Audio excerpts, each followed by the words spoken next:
సాగేటి జీవయాత్రలో రేగేటి పెను తుఫానులెన్నో,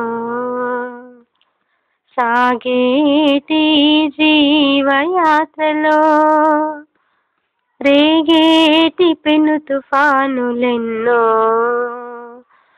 ఆదరించవా నీ జీవవాక్కుతో, సేదదీర్చవా నీ చేతి స్పర్శతో, ఆదరించవా నీ జీవవాక్కుతో, సేదదీర్చవా నీ చేతి స్పర్శతో, సాగేటి జీవయాత్రలో రేగేటి పెను తుఫానులెన్నో, సుడిగుండాలెన్నో లోక సాగరాన వడిగా నన్ను లాగి పడద్రోసే సమయాన,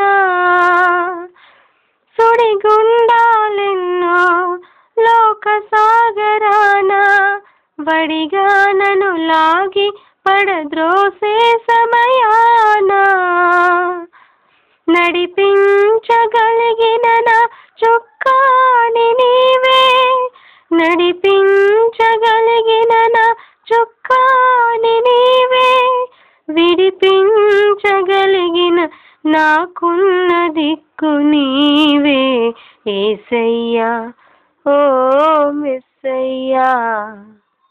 హల్లెలూయా నీకే స్తోత్రమయా యేసయ్యా, ఓ మెస్సయ్యా. హల్లెలూయా నీకే స్తోత్రమయా. సాగేటి జీవయాత్రలో రేగేటి పెను తుఫానులెన్నో. వాక్యంలోకి వెళ్దాం.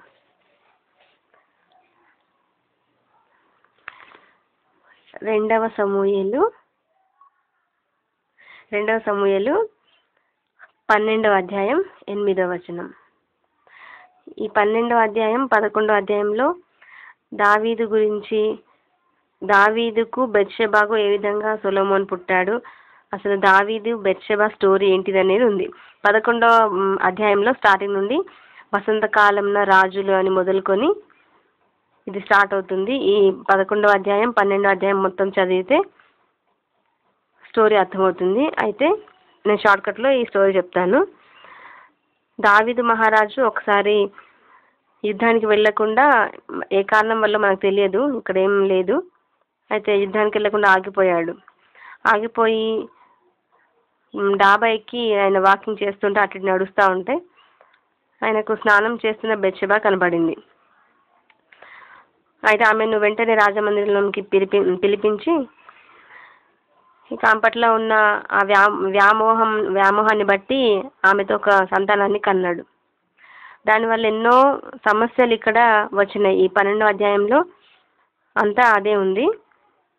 వాళ్ళ ఆ బెత్షెబా భర్త ఊరియాని చంపించడం, ఆయన ఒక సైనికుడు, దావీదు దగ్గర పనిచేసే సైనికుడు, ఆ సైనికుని భార్య బెత్షెబా. ఊరియాని ఆ సైనికుని చంపించడము, ఇక్కడ అబద్ధం చెప్పడము, ఇవన్నీ కూడా ఇంకా ఊరియాను మోసం చేయడం, అతని చేతనే అతను చంపించాలి అని ఆ చీటీని పంపించడం, ఇవన్నీ దావీదు చేస్తాడు. దావీదు దేవునికి హృదయానుసారుడు అని ఆయనకు పేరుంది బైబిల్లో. దేవుడే చెప్తాడు దావీదు నా హృదయానుసారుడు అని.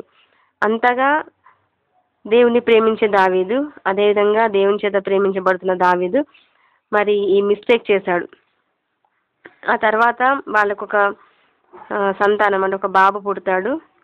అయితే అతను చనిపోతాడు. దీనివల్ల చాలా సమస్యలు వస్తాయి. అయితే ఇదే విషయాన్ని, అంటే దావీదు బెత్షెబాను తన మందిరానికి తెచ్చుకొని ఆమెతో ఒక బిడ్డను కనడం అనే విషయం గురించి చాలా చాలా విధాలుగా ఇప్పటిదాకా మనం వినుండొచ్చు. అయితే దావీదు చేసిన ఆ పనిని మనం ఎన్నో రకాలుగా మనం ఎట్లా అనుకుంటాము, దావీదుకి అంతమంది రాజులు ఉన్నారు కదా, రాణులు ఉన్నారు కదా, భార్యలు ఉన్నారు కదా, మళ్ళీ బెత్షెబా అవసరం ఏముండింది, అసలు యుద్ధానికి ఎందుకు వెళ్ళలేదు, ఇట్లాంటివన్నీ డౌట్స్ మనం అడుగుతూ ఉంటాం మనుషులుగా. మనము కానీ ఆ కాలంలో దావీదుతో ఉన్న వాళ్ళు కూడా సేమ్ అట్లనే క్వశ్చన్ చేసి ఉండొచ్చు. అయితే ఇదంతా జరిగింది మంచిదే, మనుషులు ఏమేమో అన్నారు, అంతా ఓకే. అయితే మరి ఈ ఇన్సిడెంట్ గురించి, ఈ సంఘటన గురించి దేవుడు ఏమంటున్నాడు? ఎప్పుడైనా ఏ సిచ్యువేషన్ అయినా, అది ఏ విషయమైనా సరే, దాంట్లో దేవుడు అసలు ఏమంటున్నాడు, ఏమన్నాడు, దేని వాక్యం ఏమని సెలవిస్తుంది ఆ పర్టికులర్ విషయం గురించి అనే దాని మీదనే మనం ఎప్పుడు విశ్వాసంగా దృష్టి పెట్టాలి. ఇక్కడ అందరు అన్న మాటలకి, అన్ని మాటలకి ఉన్న ఇంపార్టెన్స్ ఒక ఎత్తు అయితే, దేవుడు అంటున్న మాటలకు ఒక ఇంపార్టెన్స్ వేరు. ఇక్కడ 12వ అధ్యాయం 8వ వచనంలో దేవుడు ఏమంటున్నాడో చూద్దాం.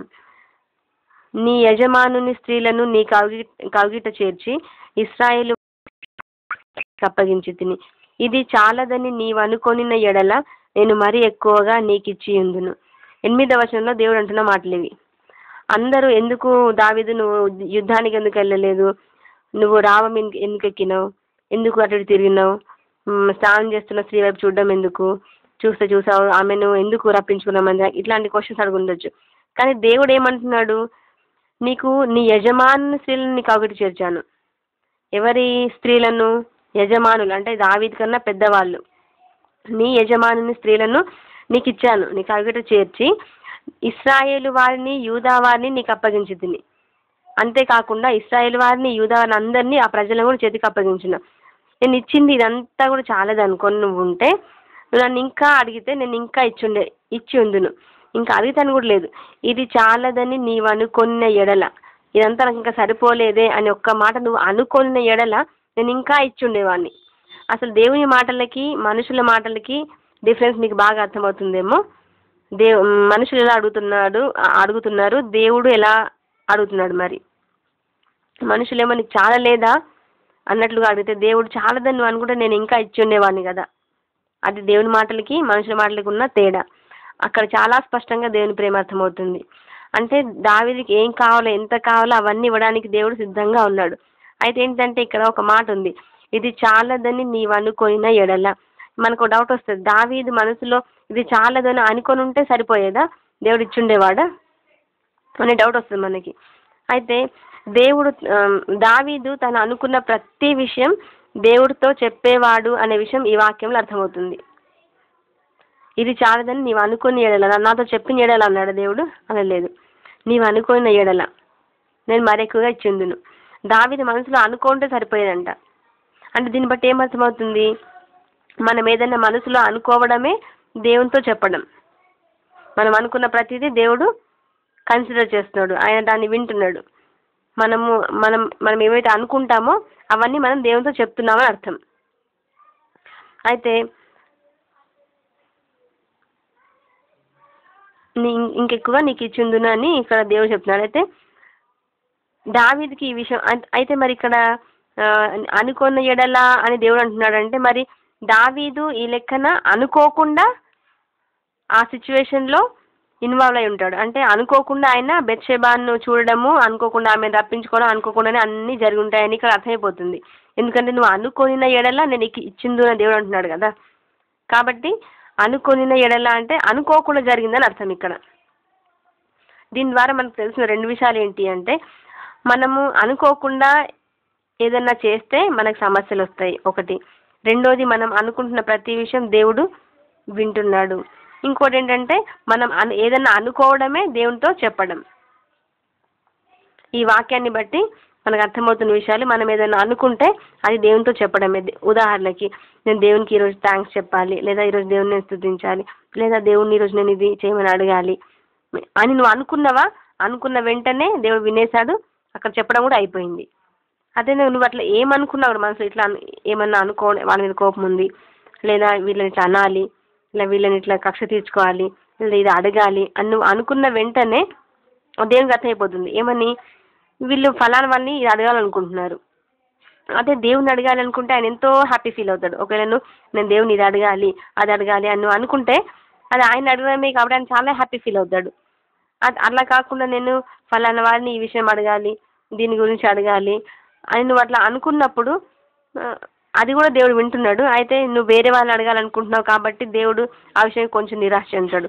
మొత్తం ఇక్కడ చెప్పదలుచుకున్నది ఏంటి అని అంటే, నీవేమైతే అనుకుంటున్నావో అదే దేవునితో చెప్పడం. నీ మనసులో నువ్వేమైతే అనుకుంటున్నావో, నువ్వు ఎన్నో అనుకుంటావు లేచినప్పుడు పడుకునేంత వరకు, లేదా ప్రతిరోజు, ప్రతి నెల, ప్రతి సంవత్సరం నువ్వేమేమి అనుకుంటూనే ఉంటావు. ఆ అనుకోవాలని నువ్వేం చేస్తున్నావు అంటే అవన్నీ దేవుడితో నువ్వు చెప్తున్నావు అని అర్థం. అయితే అదే విధంగా ఇక్కడ దేవుని ప్రేమ కూడా అర్థమవుతుంది. అందరు ఒక రకంగా అంటే దేవుడు ఇంకో రకంగా అంటున్నాడు. నేను నీకు నీ యజమాను స్త్రీలను నీకు ఆకుట చేర్చి ఇశ్రాయేల్ వారిని యూదా వారిని నీకు అప్పగించి తిని ఇది చాలదని నీవు అనుకున్న ఎడల నేను మరీ ఎక్కువగా నీకు ఇచ్చి ఉందును. అంటే దేవుడు ఆయన అడగాలే కానీ ఆయన ఏది ఇవ్వడానికన్నా ఎంత ఇవ్వడానికన్నా సిద్ధంగా ఉన్నాడు. అయితే అడగకపోవడమే మన తప్పు. అంతేకాకుండా ఇది జరిగిన తర్వాత దేవుడు దావీదుని క్షమించాడు. అంతేకాకుండా అదే బెత్షెబాతో, ఆ బెత్షెబా గర్భంలోనే సొలొమోను రూపుదాచి ఆయన పుట్టాడు. దావీదుకును బెత్షెబాకు సొలొమోన్ని ఇచ్చాడు దేవుడు. ఆ సొలొమోనే యేసుక్రీస్తు వంశావళిలో ఉన్నాడు. అంటే దావీదుని ఎంత ప్రేమించాడు. ఆయన అడిగిన దాన్ని ఆయన అనుకోకుండా ఆయన అడిగినా, అనుకోకుండా ఆయన చేసినా దేవుడు దాన్ని స్థిరపరిచాడు. దావీదు కోరుకున్న ఆ స్త్రీ నుండే ఆయన వంశాన్ని ఆయన నిలుపుకున్నాడు. దాన్ని బట్టి మనకి ఏమర్థమవుతుంది, దేవునికి దావీదు మీద ఎటువంటి కోపము లేదు అని. ఇక్కడ ఒకటి ఏముందంటే, వాళ్ళకి పుట్టిన మొదటి కుమారుడు చనిపోయాడు. ఇక్కడ 14-15 వచనాల్లో, అయితే ఈ కార్యం వలన యెహోవాను దూషించుటకు ఆయన శత్రువులకు నీవు గొప్ప హేతు కలిగిస్తే కనుక నీకు పుట్టిన బిడ్డ నిశ్చయంగా చచ్చునని దావీదుతో చెప్పి తన ఇంటికి వెళ్ళాను. ఇక్కడ ఏం జరిగింది, వాళ్ళకి పుట్టిన బిడ్డ ఇక్కడ చనిపోతాడు అని ఇక్కడ రాయబడింది. అయితే దేవునికి దావీదు మీద కోపం లేకపోతే ఎందుకు ఈ బిడ్డను తీసుకెళ్ళి ఉండొచ్చు, ఎందుకు ఆ బిడ్డ అంటే తీసుకెళ్ళిపోయాడు ఆ దేవుణ్ణి, ఎందుకు చచ్చిపోయాడు ఆ బిడ్డ, అది కోపం కాదా అని చాలా మంది డౌట్ రావచ్చు. కానీ ఆ బిడ్డ ఉంటే కళ్ళ ముందు ఉంటే దావీదుకు ప్రతిరోజు తను దేవునికి వ్యతిరేకంగా అంటే దేవునికి చెప్పకుండా చేసిన తప్పు గుర్తుకొస్తూనే ఉంటుంది. ఎందుకంటే దావీదు దేవుణ్ణి చాలా ప్రేమించేవాడు. ఆయన చెప్పకుండా చేసిన పని కాబట్టి దేవుని మనసును నొప్పించింది, దావీదు మనసును కూడా నొప్పించింది. అయితే తనకు ఆ విషయం గుర్తుకు రాకుండా ఉండున్నట్లు దేవుడు ఆ బిడ్డను తీసుకెళ్ళిపోయాడు. దావీదు బాధపడడం దేవునికి కూడా ఇష్టం లేదు. అయితే ఇక్కడ గ్రహించాల్సింది ఏంటంటే, దేవుడు ఒక్క మాట నాకు చెప్పి ఉంటే, నువ్వు అనుకొని ఉంటే, నేను లేననుకున్నావా, నేను నీకు సహాయం చేసి ఉండేవాడిని, నేను నీకు ఇచ్చి ఉండేవాడిని కదా, నాకెందుకు చెప్పలేదు.